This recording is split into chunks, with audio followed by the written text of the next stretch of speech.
Hello guys, you are heartily welcome in Edu Fun Baba classes. Last class में अपन ने देखा था कि यूएस की फॉरेन पॉलिसी को समझा था हमने कि यूएस की फॉरेन पॉलिसी क्या है, वो कैसे काम करती है और उसकी प्रायोरिटी क्या रहती है। ठीक है, आज हमें पढ़ना है कि इराक इन्वेजन।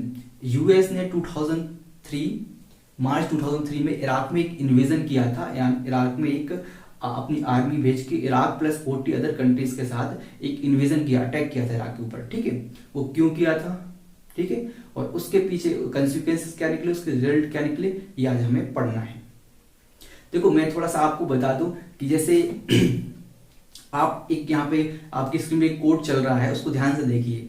ये एक ईरान और इराक साइड के एक लड़के ने ट्विटर पे कमेंट किया है कि यूएस हमेशा कहता रहता था कि हमारे यहाँ डेमोक्रेसी है, हम डेमोक्रेटिक वैल्यूज की कितना इंपॉर्टेंस देते हैं, लेकिन अभी 6 जनवरी 2020 को अभी हाल ही में जो यूएस कैपिटल हिल जो है, जो वहां के पार्लियामेंट को यूएस कैपिटल हिल बोलते हैं, वहां के पार्लियामेंट पर ट्रंप के जो सपोर्टर हैं, जिसे ट्रंप समर्थक बोलना चाहिए, उन लोगों ने अटैक बोल दिया है, हमला बोला है। और जाके पता है वहां के जो ब्रांचेस हैं, वहां के जो विंडोज हैं, उनको तोड़ा।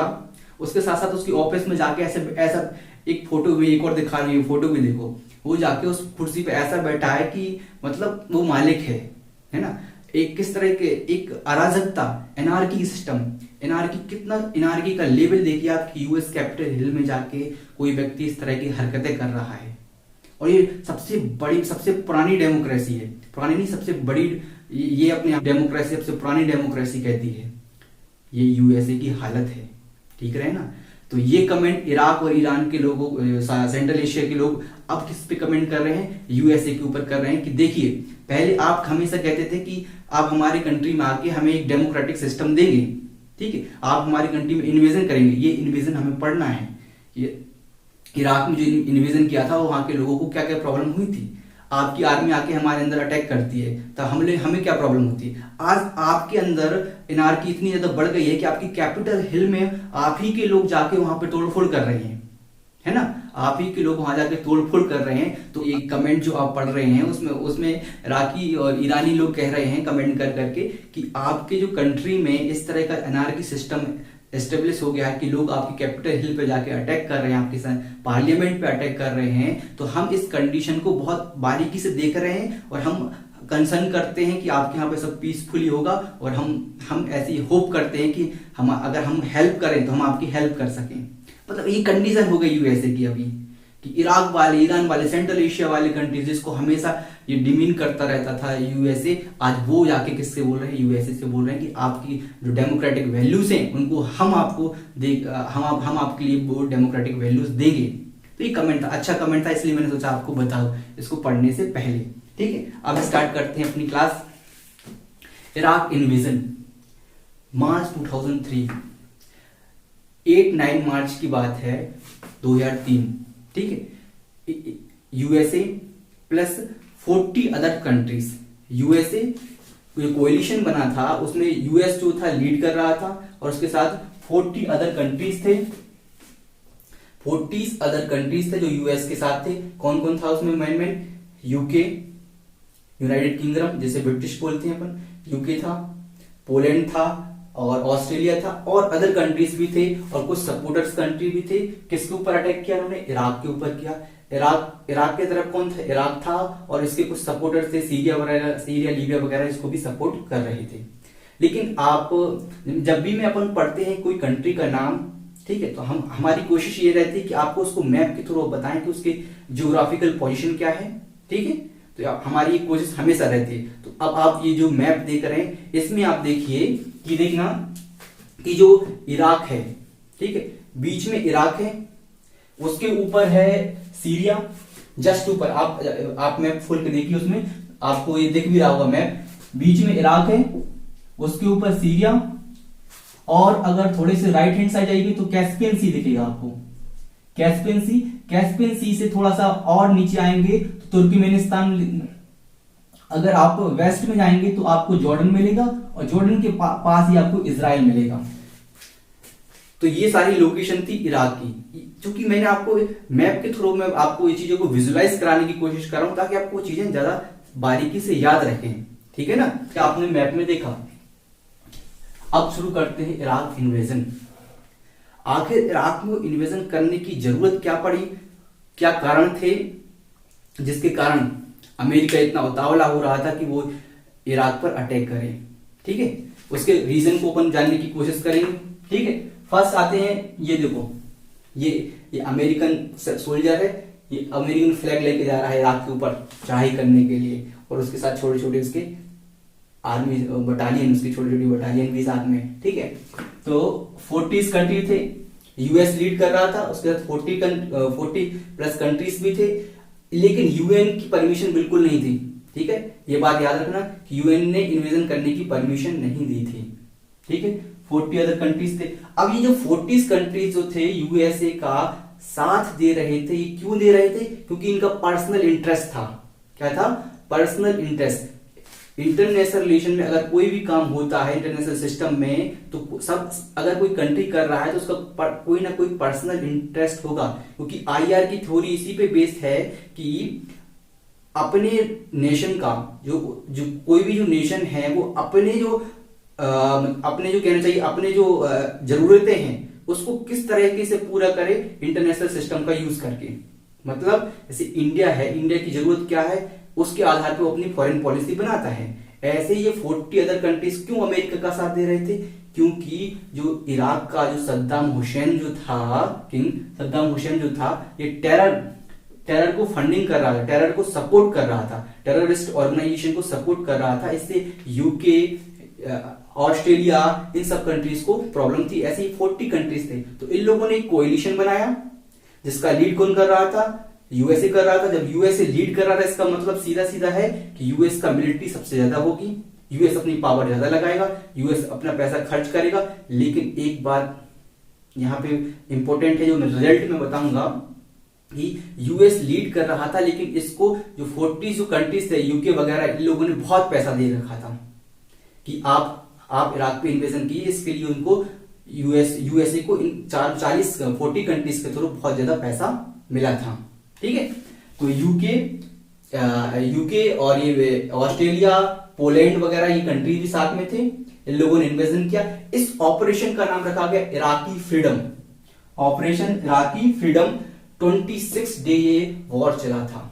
कितने दिन चला था ऑपरेशन इराकी फ्रीडम।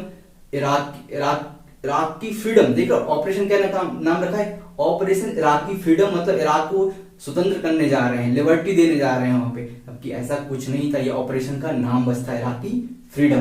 ठीक है, तो अब पर्पस पे आ जाते हैं। तो पर्पस पे था एक ऑफिशियल पर्पस।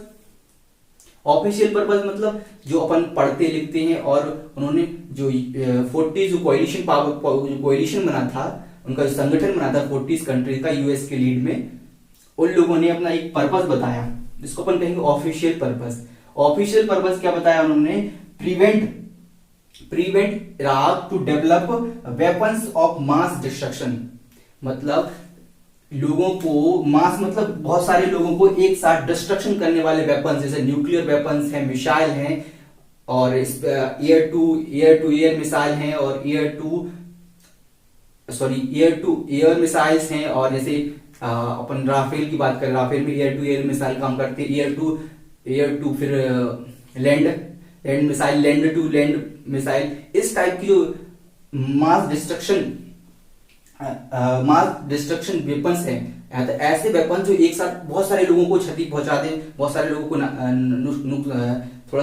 बहुत सारे लोगों को एक साथ मार दें, इस तरह के वेपन्स के कहलाते हैं weapons of mass destruction, WMD, weapons of mass destruction. ठीक है, तो इन वेपन्स को डेवलप करने की कोशिश कौन कर रहा था, इराक कर रहा था। तो इन कोएलिशन कंट्रीज का मेन पर्पस था कि इराक को इन जो डिस्ट्रक्शन पावर है, न्यूक्लियर पावर जो डेवलप करने की कोशिश कर रहा है, इस चीज से करने से रोकना। क्योंकि अगर ये चीज डेवलप कर लेता तो इन जो नेबरिंग कंट्री, और अगर जैसे सेंट्रल एशिया के ऊपर यूरोप आ जाता है, ठीक है, तो यूरोप की कंट्रीज को प्रॉब्लम हो सकती थी कभी भी, क्योंकि टेररिस्ट को भी क्या कर रहा था, सपोर्ट कर रहा था। तो इसलिए ये कंट्रीज ये वाला पर्पस लेके गई। ये था ऑफिशियल पर्पस। अब लेकिन जो बोलना चाहिए कि जो एनालिस्ट होते हैं, जो इंटरनेशनल सिस्टम की सही जानकारी रखते हैं, नॉलेज रखते हैं, तो उन लोगों ने बताया कि इसका जो रियल पर्पस, जो बोलते हैं ना कि बिहाइंड द मिरर, मिरर के पीछे क्या हो रहा है, पीछे की इंसिडेंट क्या है, कोई चीज हो रहा है तो उसके पीछे का रीजन क्या है। तो बिहाइंड द मिरर वाला पर्पस जो था इनका था कंट्रोलिंग इराकी ऑयल फील्ड्स। देखो लास्ट क्लास में भी मैंने बताया था कि अमेरिकन जो फॉरेन पॉलिसी है वो ऑयल फील्ड्स के चारों ओर घूमती रहती है, ठीक है। तो इसका मेन पर्पस यही था कि इराकी की जो ऑयल फील्ड है उन पर कंट्रोल रखना, ताकि जो ऑयल की जो सप्लाई है अदर अमेरिकन और अदर कंट्रीज में कंटिन्यू बनी रहे और उसकी सप्लाई टूटे ना, सप्लाई चेंज जो है हमेशा बनी रहे और वहां के फील्ड ऑयल फील्ड्स पे अपना अधिकार कर लेना। ये मेन पर्पस था इन लोगों का। और US friendly resign, establishing US friendly resign, मतलब ऐसा सिस्टम, रिजाइन मतलब ऐसा सिस्टम जो यूएस की बात को माने, यूएस के फ्रेंडली रहे, ऐसी गवर्नमेंट को एस्टेब्लिश करना, ऐसे उस सिस्टम को एस्टेब्लिश करना। कहां पे? इराक में। तो दो मेन पर्पस क्या थे? Controlling Iraqi of oil fields, जो इराक की जो ऑयल फील्ड्स थे, जहां से ऑयल एक्सट्रैक्शन किया जाता था, ऑयल निकाला जाता था, वहां की जो ऑयल के कुएं थे उन पे उनका किसका अधिकार करना? अमेरिका का अधिकार करना और अमेरिकन कोलिशन का अधिकार होना, मतलब, ठीक है। और यूएस का फ्रेंडली, ऐसा सिस्टम बनाना जो यूएस से फ्रेंडली रखता हो, जो यूएस की बात मानता हो, ऐसा सिस्टम उनको बनाना था। ये था पर्पस।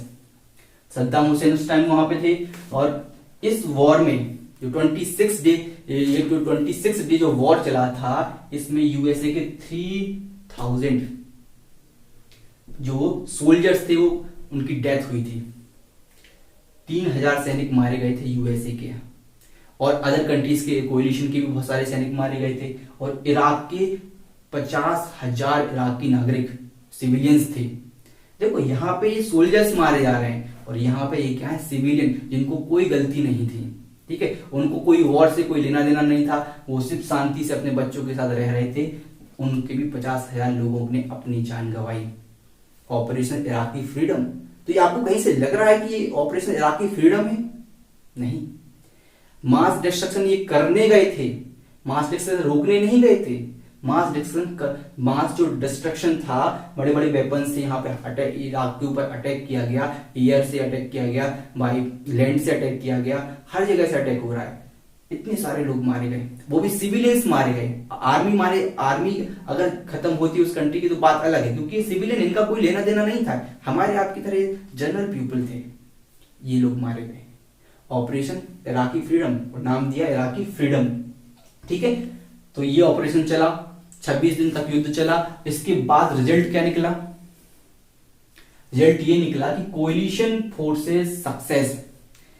देखो फिजिकली तो ये कोलिशन फोर्सेस जो ये साथ में लड़ रही थी, ये सक्सेस हो गई, ये वॉर जीत गई और एक न्यू इराकी गवर्नमेंट फॉर्म की। सद्दाम हुसैन की गवर्नमेंट अलग कर दी गई और एक नई गवर्नमेंट का फॉर्मेशन हुआ जो किसके फ्रेंडली हो? यूएस फ्रेंडली रिजाइम के साथ काम करती हो, ठीक है। और ऑक्यूपाइड ऑफ इराक टिल 2011 तक इराक पे कब्जा करके रखे ये सारे कंट्रीज मिलके। लेकिन अगर अपन पूरा एनालिसिस करें कि यूएस की जो फॉरेन पॉलिसी उस टाइम जो रही है, तो एनालिस्ट जो फॉरेन के जो एक्सपर्ट हैं वो कहते हैं कि इराकी जो ऑपरेशन जो इराकी है वो दोनों तरह से, politically and militarily, failure of the US foreign policy. The Iraqi freedom of the operation of Iraqi freedom is a politically and militarily failure of US foreign policy, ठीक है। मतलब यूएस फॉरेन पॉलिसी की राजनीतिक और military failure थी। क्यों थी? अब इसको बारे में समझो कि पहले पॉलिटिकल फेलियर, क्योंकि पॉलिटिकल सिस्टम एक्चुअली वो क्या करने जा रहे थे कि हम वहां पे एक अच्छा सिस्टम डेवलप करने की कोशिश कर रहे थे, लेकिन जब इन्होंने इराक पे हम अटैक किया तो वहां के लोगों को ये कभी पसंद नहीं आए। वो लोग कहते थे गोरे अंग्रेज, जैसे ब्रिटिशर कितने भी अच्छा काम करे हमें कभी पसंद नहीं आएंगे। हालांकि वो करते कभी नहीं थे।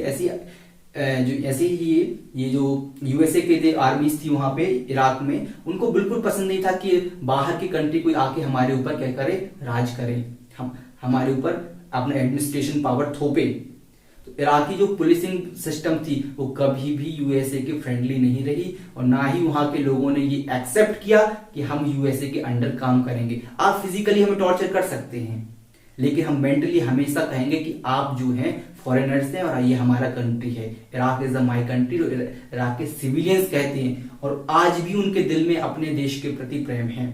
यूएसए कितना भी कोशिश कर ले, लेकिन वो अपने इराक के प्रति प्रेम करते हैं, ठीक है। क्योंकि हर कंट्री के सिविलियंस अपने, देखो इराक में ऐसा नहीं है कि हर कोई टेररिस्ट ग्रुप से जुड़ा हुआ है, वहां भी हमारे और आपसे जैसे जनरल लोग रहते हैं, लेकिन वो कहते हैं ना अपने यहाँ, हमारे यहाँ बुंदेलखंड में कहावत है कि गेहूं के साथ घुन भी पिसता है, ठीक है। मतलब अच्छी चीज के साथ कुछ बुरी भी होती है। तो ऐसे ही अब जो यहाँ के जो लोग थे अब बेचारे वो मारे गए, और लोगों को यूएस अपनी हेगेमनी एस्टेब्लिश करेगा, अपना अपना जो ऑर्डर देगा, अपना काम करवाएगा उन लोगों से। तो ये जो था अपन कह सकते हैं पॉलिटिकली फेलियर था, ठीक है। और दूसरा मिलिट्रिकल फेलियर, मतलब मिलिट्रिकल फेलियर क्यों? क्योंकि अगर इराक में जो इन्वेजन किया उसके बाद वो एक प्रॉपर सिस्टम एस्टेब्लिश नहीं कर पाए, ना प्रॉपर पुलिसिंग सिस्टम वहां पे बन पाया कि अमेरिका ने प्रॉपर पुलिसिंग सिस्टम वहां पे बना पाया हो, क्योंकि लोगों को पसंद नहीं ना था, बिल्कुल पसंद नहीं करते थे। गोरे गोरे बोलते रहते थे, you are white peoples, I don't like you, इस टाइप के लोग बातें करते रहते थे। एक वेब सीरीज भी बनी, शायद सद्दाम नाम है उसका, एमएक्स प्लेयर पर डली है। उसमें भी एक बताया गया है, उसकी भी कहानी ऐसी रहती, वो भी बेचारे एक पुलिस ऑफिसर रहता है, उसको किस तरह से अमेरिकन जो यूएस फोर्सेस है टॉर्चर करती हैं उसकी फैमिली को, उसको वो किस तरह से स्ट्रगल करता है, इसके बारे में उस वेब सीरीज में बहुत अच्छे से दिया है। टाइम मिले तो आप भी जरूर देखना, ठीक है। तो ये क्या था, अपन कह सकते हैं, देखो फिजिकली तो ये जीत गए थे वॉर, इनको कोई दिक्कत नहीं हुई थी, ये वॉर जीत गए थे। लेकिन जो अपन कह सकते हैं कि लॉन्ग टर्म में अपन एनालिसिस करते हैं उस चीजों का, तो अपन को पता चलता है कि ये पॉलिटिकल और military failure of US foreign policy था, ठीक है। तो ये थी आज की क्लास, आज के लिए इतना ही। अगली क्लास में फिर से मिलते हैं, तब तक आप कोरोना की गाइडलाइन को थोड़ा सा फॉलो कीजिए और स्वस्थ रहिए, एक्सरसाइज करते रहिए, एकदम मस्त रहिए, ठीक है। Bye bye.